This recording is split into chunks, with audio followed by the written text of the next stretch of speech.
BMS academy में आपका स्वागत है। टेबल्स बनाने से पहले हम डेटाबेस डिजाइन के कुछ बेसिक्स को समझ लेते हैं। सबसे पहले जब भी आप किसी टेबल का फील्ड नाम रखें वो ऐसा हो कि आपको समझ आ जाए और उससे टेबल से रिलेटेड नाम हो। उसके पश्चात यदि जब आप नाम रख रहे हैं तो ट्राई ये करें कि उनमें किसी भी तरह का स्पेस ना पाए। आप एक्सेस में स्पेस दे सकते हैं, लेकिन स्पेस देने से आपको, यदि आप कोडिंग करना जानते हैं तो एसक्यूएल कमांड्स या कोडिंग करने में आपको समस्या आ सकती है। इसीलिए ट्राई करें आप स्पेस मत दें। इसके अतिरिक्त ये देखिए, तीनों नाम मेरे पास तीनों ही वैलिड नाम है। जैसे फर्स्ट नेम जो है स्पेस के साथ, और अगर आप स्पेस ना दें उसका हल ये है कि आप जहां से आपका स्पेस आ रहा है वहां से आप पहले वर्ड को बड़ा कर सकते हैं। इसके अतिरिक्त आप स्पेस की जगह पे अंडरस्कोर का प्रयोग भी कर सकते हैं। जरूरी है कि आप जो नाम दें अपनी फील्ड का, उसका नाम नेम मत हो। जैसे किसी कैंडिडेट का नाम रखना है या एम्प्लॉय का नेम आपको पिक करना है तो उसके लिए नेम वर्ड मत यूज करें, क्योंकि नेम जो वर्ड है वो एक कीवर्ड है और एमएस एक्सेस में वो रिजर्व्ड है। जब भी आप इंफॉर्मेशन लें तो उस इंफॉर्मेशन को छोटे छोटे पार्ट्स में एक्सेप्ट करें। जैसे कि एक फील्ड हमारे पास यहाँ है एड्रेस। इसमें इंफॉर्मेशन जो ली गई है 202 नंबर है, न्यू स्ट्रीट, करनाल, हरियाणा और इंडिया। ये ठीक तरीका है, इसमें आप एड्रेस स्टोर कर सकते हैं। लेकिन अगर यही एड्रेस हमारे पास स्मॉलर पार्ट्स की फील्ड्स में अवेलेबल है, जैसे house number, street address, city, state और कंट्री, तो इसमें भी ये स्टोर किया जा सकता है। दूसरे तरीके, यानी कि इस तरीके का सबसे बड़ा बेनिफिट ये है कि कभी भी अगर आपको अपनी इंफॉर्मेशन एनालाइज करनी है तो आप उसको आसानी से एनालाइज कर सकते हैं। उदाहरण के लिए मैं ये जानना चाहता हूं कि करनाल से मेरे कितने एम्प्लॉयज बिलोंग करते हैं, लेकिन अगर मैं इस एड्रेस के आधार पे इसको ढूंढूंगा तो मुश्किल हो जाएगा एक्सेस को समझना। और यही चीज अगर मैं इन फील्ड्स के आधार पे ढूंढता हूं तो एक्सेस बड़ी आसानी से मुझे आउटपुट प्रदान करेगा। जब हम इंफॉर्मेशन रखते हैं तो जरूरी है कि जो रिलेटेड इंफॉर्मेशन हो एक टेबल में रहे, उसको अलग अलग पार्ट्स में मत डिवाइड कीजिए। जैसे कि स्टूडेंट पर्सनल इन्फो का एक टेबल का एग्जांपल मेरे पास है, फर्स्ट नेम, लास्ट नेम और एड्रेस। और एक स्टूडेंट टेबल है जिसमें रोल नंबर और सब्जेक्ट है। क्योंकि इंफॉर्मेशन आपस में रिलेटेड है, इसलिए मैं इसको एक स्टूडेंट नाम का तीसरा टेबल बनाता हूं जिसमें दोनों टेबल्स की फील्ड्स इकट्ठी कर देता हूं। इससे लाभ ये होगा कि आपकी जो इंपॉर्टेंट इंफॉर्मेशन है और जो रिलेटेड इंफॉर्मेशन है वो एक ही जगह पे स्टोर होगी, जिससे एक्सेस को भी समझने में आसानी होगी और आपको भी आउटपुट जल्दी से जल्दी मिल पाएगा और आपको रीडेबिलिटी भी आसान हो जाएगी पूरी टेबल की। डेटाबेस डिजाइन में सबसे इंपॉर्टेंट पार्ट है प्राइमरी की। प्राइमरी की उस फील्ड को कहते हैं जो फील्ड आपकी सभी रोज को डिफरेंशिएट करे। प्राइमरी की खास बात यह है कि आप इसमें किसी भी वैल्यू को रिपीट नहीं कर सकते और उसकी सेल वैल्यू को खाली भी नहीं छोड़ सकते। यदि आप यहां ध्यान दें तो मेरे पास टेबल है। इस टेबल में रोल नंबर, फर्स्ट नेम और लास्ट नेम तीन फील्ड अवेलेबल हैं, जिसमें मेरे पास जो क्लास में दो बच्चे हैं अमित नाम के और दोनों का लास्ट नेम कुमार है।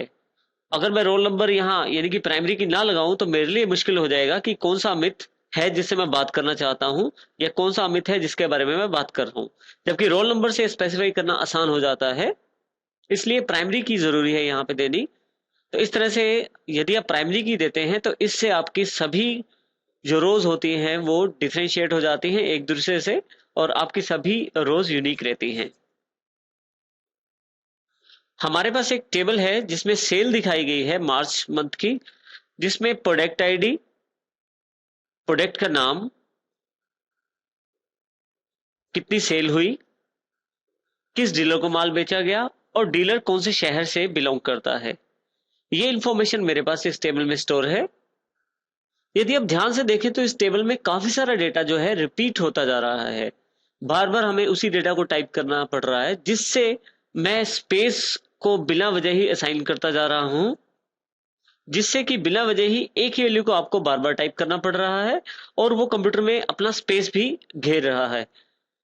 जैसे कि उदाहरण के तौर पे जो प्रोडक्ट आईडी 1001 है, 1001 है, उसमें प्रोडक्ट का नाम शुगर है और उसकी सेल है 2000 रुपए की, जिसमें डीलर टीबीजेड एंड कंपनी को हमने दिल्ली में माल बेचा है। यदि आप ध्यान दें तो जैसे ही जो 1000 टू 1002 नंबर का प्रोडक्ट आईडी घी भेजता हूं जब मैं, तो वो टीबीजेड कंपनी का डेटा मुझे दोबारा फिल करना पड़ता है, साथ ही उसका शहर भी दोबारा फिल करना पड़ता है। इसी तरह से यदि मैं ध्यान दूं तो मेरे पास यहाँ केन एंड कंपनी है करनाल की, ये भी बार बार मुझे इसका डेटा भरना पड़ता है। तो जब भी मैं इसको माल बेचता हूं तो इसकी इंफॉर्मेशन मुझे यहाँ भरनी पड़ती है। इसके अतिरिक्त अगर यहाँ भी आप देखें तो मुझे जब भी सेल होती है शुगर की तो शुगर लिखना जरूरी हो जाता है, और जितनी बार मुझे सेल करनी पड़ेगी हर बार मुझे शुगर वर्ड का यूज करना पड़ेगा। तो बिना वजह मुझे हर एक डेटा को रिपीट करना पड़ रहा है। ऐसी समस्या से बचने के लिए हम रिपीटेड डेटा को अलग टेबल्स में स्टोर करके रख सकते हैं।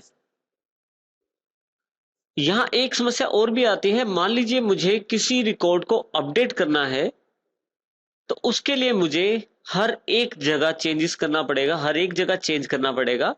जितनी बार भी वो रिकॉर्ड आया है और जितनी बार वो रिकॉर्ड रिपीट हुआ है, मुझे हर बार उसमें बदलाव करना पड़ेगा। मान लीजिए टीबी जेड एंड कंपनी अपना जो शहर है वहां से डिस्ट्रीब्यूटरशिप बदल के किसी दूसरे शहर में दे देती है और वहां भी माल हमसे परचेज करती है। अब की बार मेरे पास ये समस्या आएगी कि मुझे हर जगह वो नाम दोबारा टाइप करना पड़ेगा। मान लीजिए दिल्ली से शहर बदल के राजपुरा हो जाता है, तो मुझे यहाँ पहले ही जहां एंट्री में, उसके पश्चात टीवीजेड कंपनी की यहाँ एंट्री पे, और उसके अलावा जहां जहां भी ये एंट्री दोबारा हुई है मुझे हर जगह जाके राजपुरा टाइप करना पड़ेगा, जो कि टाइम कंज्यूमिंग प्रोसेस है और जिससे समस्याएं भी आएंगी। इसके अतिरिक्त आप ये इंफॉर्मेशन भी खो देंगे इस टेबल में से कि आपकी ये कंपनी दिल्ली में स्थित थी। तो इस तरह से कुछ समस्याएं आपके पास आती हैं। इसके अलावा यदि आप इस रिकॉर्ड को डिलीट करना चाहते हैं, किसी रिकॉर्ड को, मान लीजिए मैं इस 1002 प्रोडक्ट आईडी जो है इसको डिलीट करना चाहता हूं, जिसमें घी की इंफॉर्मेशन स्टोर है, ना चाहते हुए भी आपको केन एंड कंपनी करनाल की इंफॉर्मेशन भी साथ में डिलीट करनी पड़ेगी, अदरवाइज ये रिकॉर्ड आपका डिलीट नहीं हो पाएगा। यदि आप ऐसा करते हैं तो इस तरह से आपकी जो इंफॉर्मेशन है उसमें इनकंसिस्टेंसी आ जाएगी। ऐसी समस्याओं से बचने के लिए हमारे पास हल है कि हम एक बड़े टेबल को जिसमें इंफॉर्मेशन रिपीट होती है कुछ छोटे टेबल्स में बांट दिया जाए। जैसे मेरे पास ये उदाहरण उपलब्ध है। जिस बड़े टेबल की बात हम कर रहे हैं उसमें सबसे पहला सेगमेंट हमारा प्रोडक्ट का और प्रोडक्ट का नाम है।